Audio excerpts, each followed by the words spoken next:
you all, this is Sierra. I want to talk about coping with chronic illness. Now, this is a topic that I know a lot about because I had difficulty coping with being diagnosed with multiple sclerosis. It was horrible. I can say it was one of the worst times of my life, and I knew about the different stages of grief, but I did not understand them in the aspects of chronic illness. And when you are diagnosed with a chronic illness, it is most times it's unexpected and you don't know what to expect. It's like unseen, unknown. You just don't know what's going to happen. And I can say that I did not cope very well with multiple sclerosis.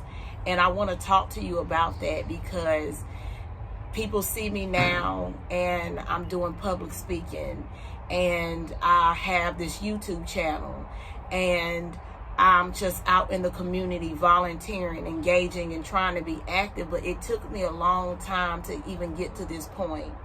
And like I said previously in my book, I talk more about my journey on even getting to the point of acceptance.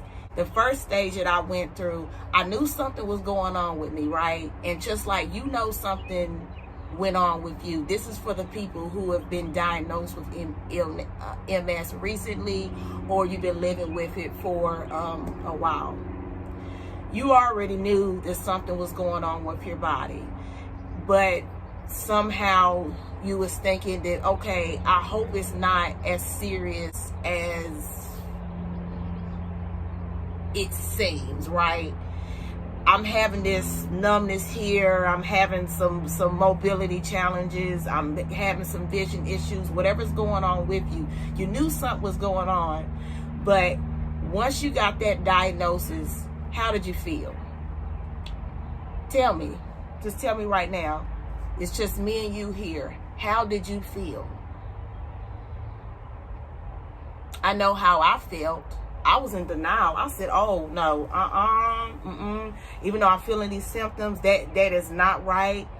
Go back to it. And I even thought when I walked into the office and I seen my MRI for the first time, I'm like, that's not me. That's somebody else. That's what I was thinking in my head. I'm like, no. But when I seen the shape of my head, because I have an egg head, y'all. I have like a little big forehead and I have like a little egg-shaped head. And I seen it and I said, oh my God, I'm like, that's my skull. Like, that's my brain. I couldn't believe it. And I said, you know what? When I was in denial I would say for a long period, I was like, I do not have this. I'm just going to go on my life. This is something that's just going to go away. And are you feeling like that now? Are you feeling like, oh my God, like this is something that's just going to go away? Because I felt like that. And I felt doomed, truthfully. I felt doomed, and I said, oh my God, because I was progressing. Ooh, little bug out here. I progressed quickly. And when I was in my relapse, I was in a full relapse, and it was horrible. It got worse every week. And that's how you know it's a true relapse. If it don't get better within 24 hours or the symptoms don't resolve itself, went to your doctor's appointment, you went with your neurologist, and they're just checking all the boxes off, then it is a relapse. But oh my God, you all, it felt like for so long, I even felt like even after years of me being diagnosed with MS, I still was in denial. I said, this is not my life. And then it went from denial to anger. Oh my God. I was so angry with God because I said, this is what I told God. I'm like, I went to school. I did everything I was supposed to do. I did not get involved with the wrong crowd. I was just out here trying to live a productive life, and you do this to me? Oh, I'm not going to serve you. Bye. I don't need you. Y'all, I need y'all, for the ones who are interested, this book right here, Multiple Sclerosis, A Bitter Battle with an Uninvited Party Guest. I said so many things against God. I should have been stroke. I should have had some lightning should have hit me, and I should have been dead. But I just thank God. It's so many nasty things that I said towards God, because I said, you know what? I blame you for this happening to me. And I was just angry. And when my family tried to engage with me, I really didn't want to engage with them, because they wanted to talk it out and process how I was feeling. I didn't feel like talking. Are you feeling like that? Are you in a stage where you're feeling angry with everybody? When you feel like nobody understands, and when it comes to it, it's really not being proactive, right? Because a lot of times when you're in that anger stage and people try to help you, you're just like, oh, I don't need no help. You're just very passive. Oh, I'm good. And then you get to the anger, and it's like, well, let me help you. Oh no, I don't need that. I don't need that. And really, it's not being proactive, right? It's actually putting everything is falling behind. Eventually you'll find out that everything is falling behind, and it's not going to do you any good being in that anger stage. And I was in that anger stage for years. I would say for 3 years, I was in that anger. It's like my emotions was all over the place, because what was going on is that I was seeing the more stuff that I lost, like my independence. That was very important to me. I was 25 at the time. Then I was 26 and 27, 20. I felt a loss of independence, because I couldn't work the job that I wanted to work. Things didn't work out at that job that like I wanted it to. So that was one thing. And then to add on top of that, I got this illness I got to deal with. Then I got to start this treatment. What's treatment? What is treatment? I just want to live my life and be a normal young adult. I'm not thinking about no treatment. I was very angry. And I'm like, what is this? I'm like, I can't be sick. I don't know about nobody else, but no, I can't be sick. And guess what? My butt was still sick. Talking all that junk, and I was still sick.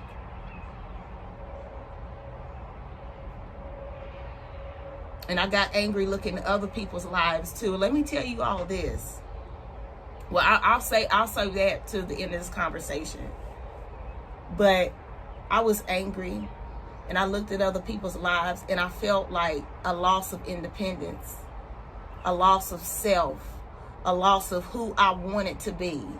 I was no longer that Sierra anymore. I had to learn this new Sierra, and she had a chronic illness, and I didn't want to get to know her. And she wasn't that nice of a person.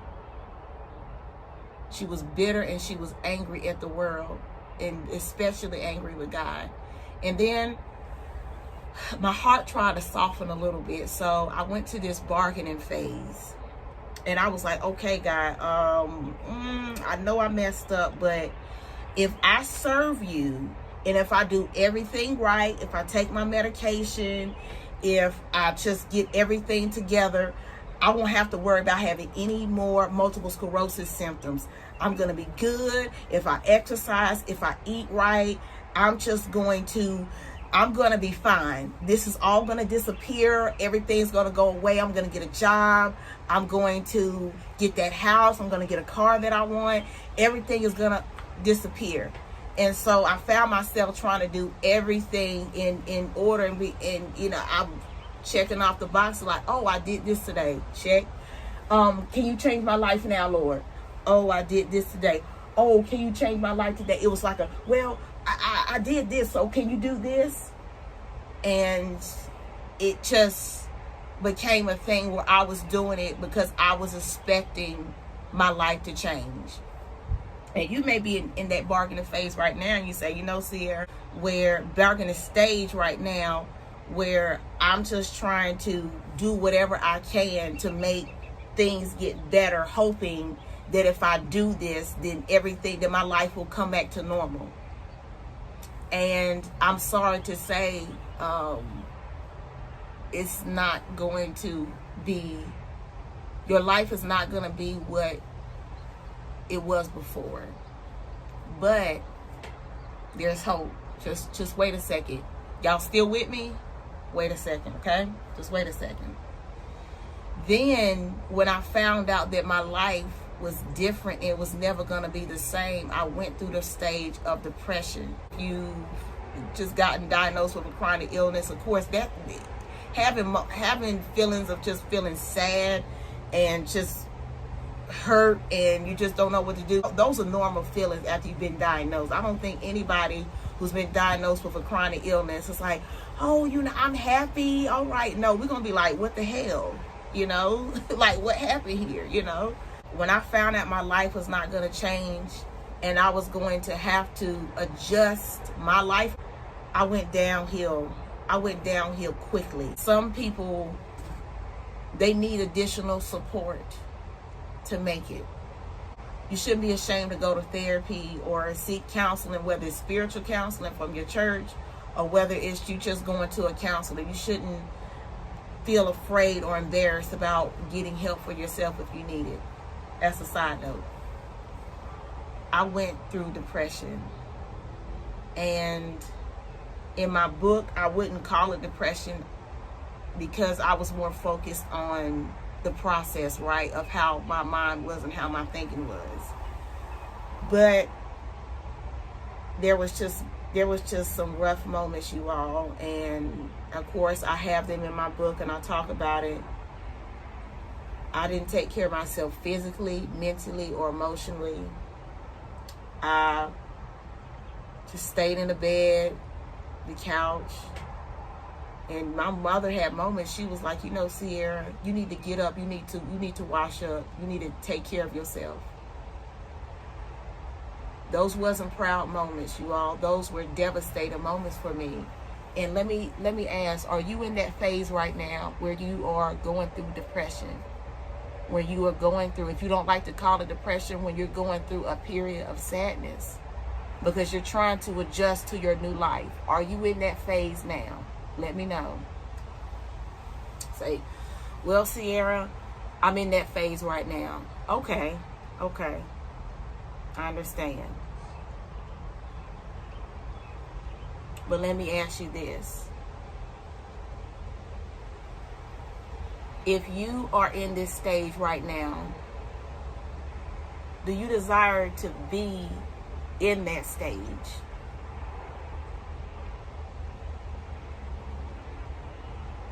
Do you want to be in that depression stage forever? Or is it something that you know that you're going to have to go through, but hopefully you will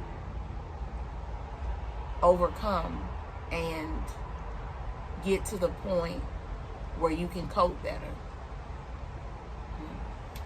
I got to that point, and it took a long time, and I don't know about anybody else, but I can say for me, I had to rely on my faith.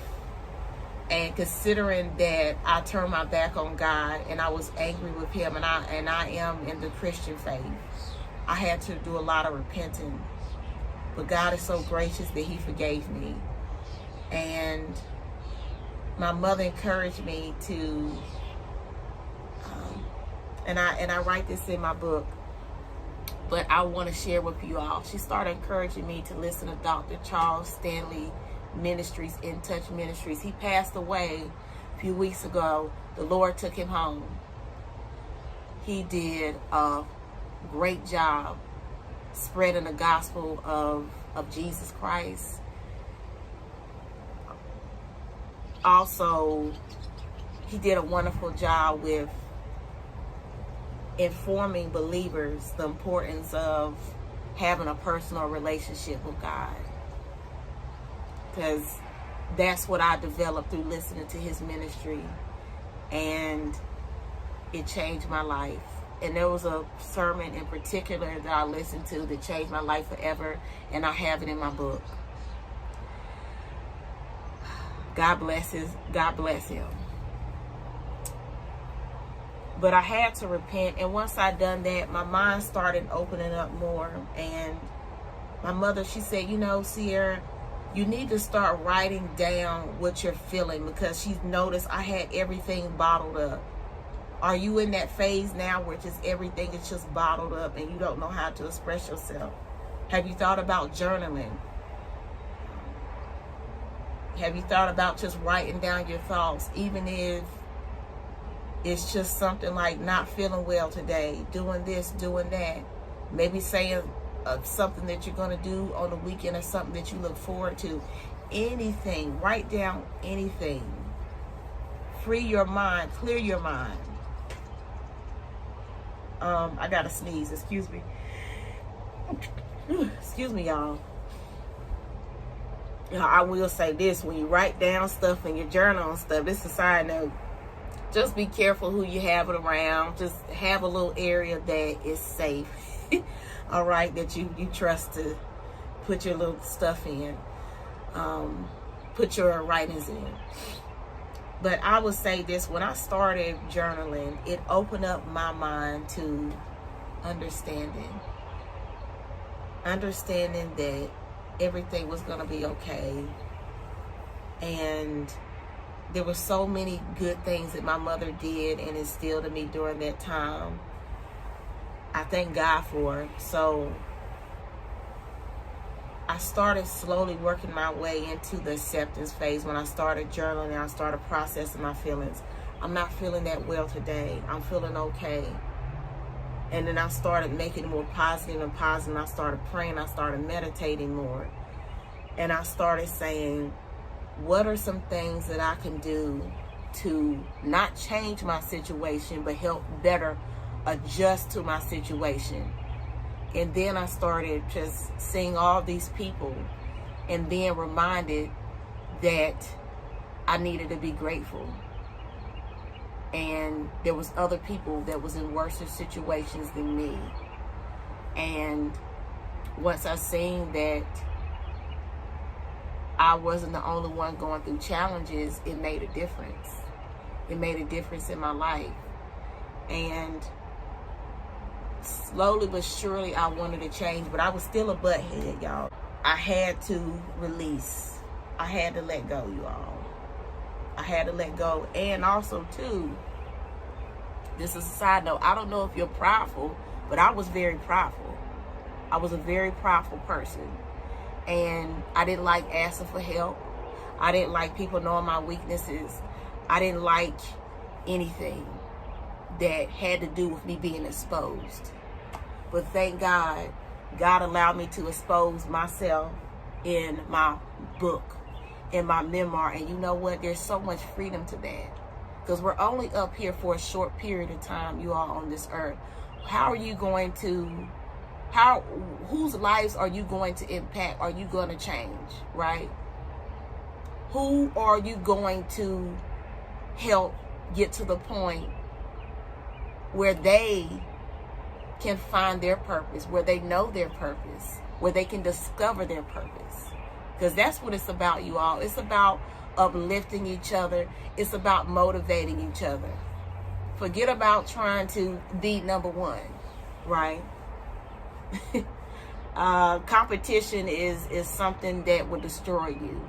And it's something that I suggest, if you have an issue with pride or other areas of where you want to be number one, work on that, because it's going to eventually destroy you. And that's just a side note. So let's get into this acceptance. And then I started to engage in the MS community. Now, going back up to that denial, I said, you know what? I ain't, no ma'am, no sir, I'm not one of those people that's like walks and does walks, and I don't do that. I'm Sierra, and I'm educated, and I'm just up here, honey. And I was not. And I thank God for knocking me off the high horse that I was trying to put myself on. Thank God for deliverance. And thank God. Thank God. But I had to learn to start engaging in the MS community. So from the very sound and very wise advice from my neurologist and mother, I started engaging in the MS community. The first event that I went to, it was through the Greater Carolinas chapter of the National MS Society.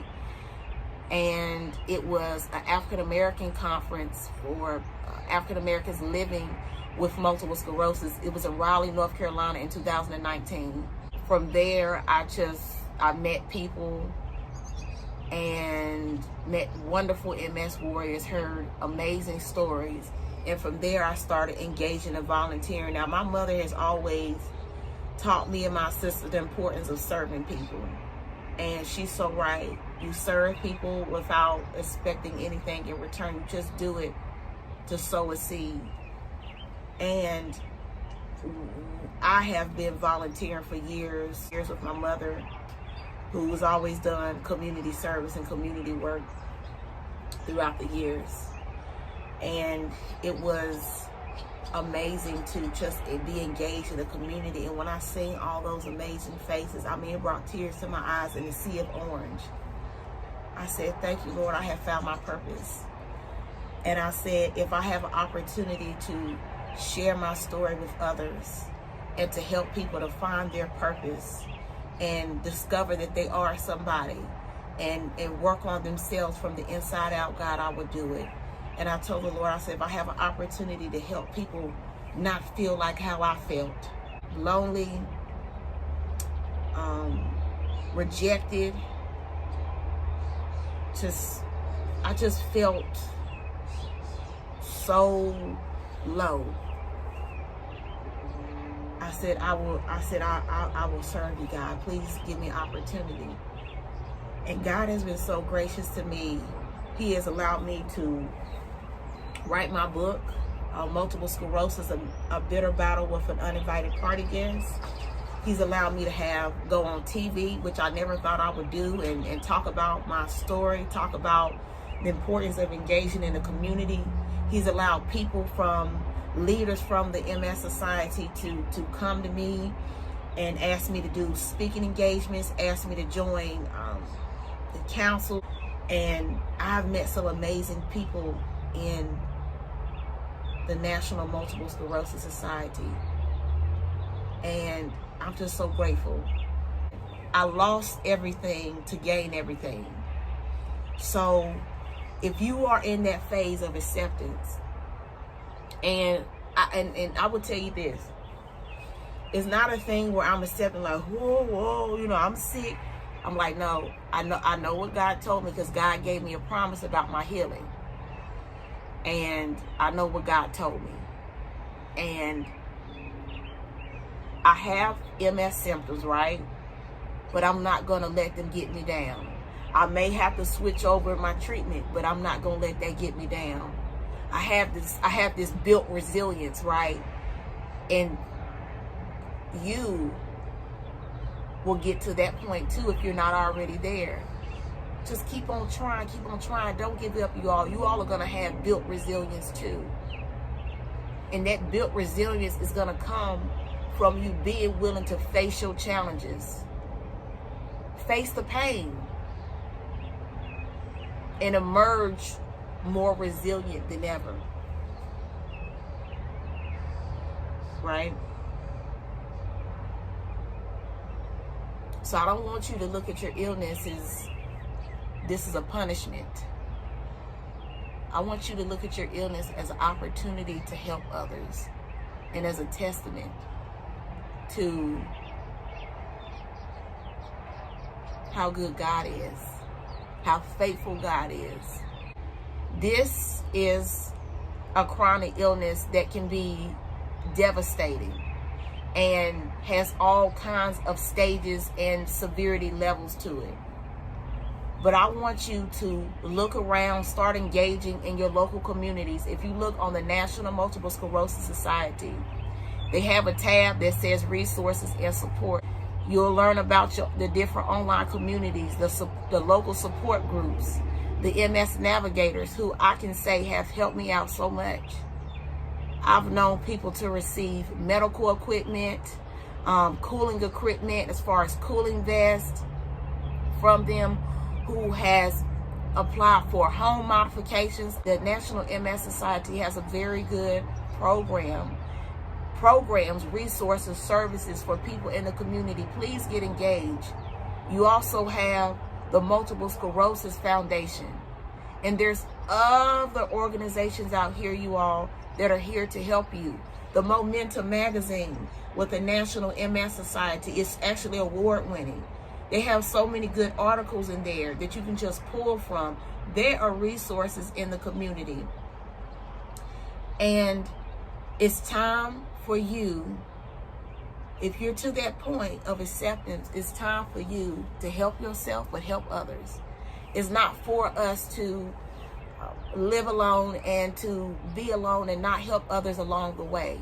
Do what you can to help people. And what I'm learning in this stage of my life is you don't have to like me for me to do something for you, right? You help somebody because it's the right thing to do, not because you feel obligated to do it. So we went through the stages of denial, anger, bargaining, depression, and acceptance. I hope you got some motivation and some encouragement from this video. It's very difficult dealing with the illness, and I can say you all, it's not gonna happen overnight, okay? And it just depends on the situation. It depends on the severity. It depends on the age. And I will say this, when you've had MS for years, you learn over time how to cope with MS. You've already kind of developed your own coping mechanisms. You've learned, and you are more mature, right? When you are newly diagnosed, you're just gonna have your ups and downs, but you will figure out what works for you. Not all hope is lost, but I will say, so when you look at me now like, oh, Sierra got her stuff together, to God be the glory. But it wasn't easy. And I'm not saying that I don't struggle with things, because I do, because I am human and you are human too. But give yourself grace, give yourself the love and the acceptance to say, you know what? This has changed my life forever, but it's not going to destroy me. It's not going to destroy me, and I'm not going to allow this illness to keep me down. And that's a really good mindset to have. I love you all. This was a heart-to-heart conversation with me. I've been doing really well. I wanted to focus on just my work in the community, but I want to get out more the word of just helping people newly diagnosed, helping people who've been diagnosed for years cope with this thing called MS. I am building a community of people living with multiple sclerosis, right? And it's called Be Your Best Self with MS Advocacy. I am showing different ways on how you can engage in the MS community, whether it's volunteering, whether it's participating in virtual rallies, whether it's participating in virtual state day actions, whatever. It's going to be a resource for you to engage and for you to get some ideas. And also too, I want to help people to get to that point. If they want to start working on things, helping them along the way, because I will say this, you cannot do exactly what somebody else does and expects their results, because you are different. And so I'm very big with people finding out their own gifts and talents. I'm a cheerleader for people, right?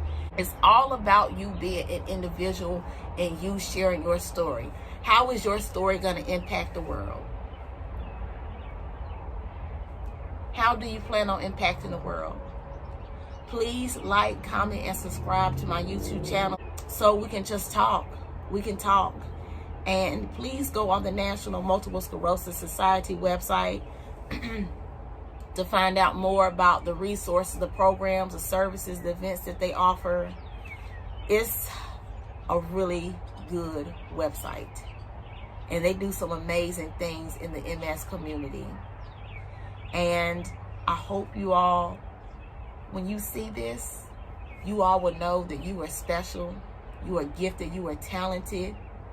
You don't have what anybody else has. That's what makes you you.